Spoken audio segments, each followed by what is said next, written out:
আর আমরাও দেখো সেই দুঃখে জর্জরিত হয়ে আছি। কি দুঃখ! রাধারানীর দুঃখটি কোনো কিছু দ্বারাই প্রশমিত হওয়ার নয়। রাধারানীর যে দুঃখ,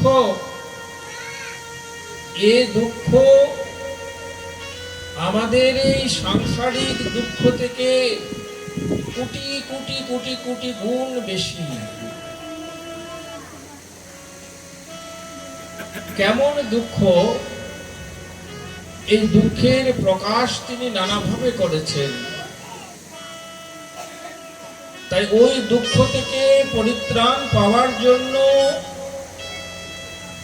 তিনি মনে মনে বলছেন যে একমাত্র তোমার কথারূপ অমৃতই এই দুঃখ থেকে পরিত্রাণ করতে পারে। এই দুঃখময় জীবন থেকে আমাকে পরিত্রাণ করতে পারে তোমার কথারূপ অমৃত। কেমন সেই দুঃখ! এই দুঃখ কোনো জাগতিক দুঃখ নয়। এই দুঃখ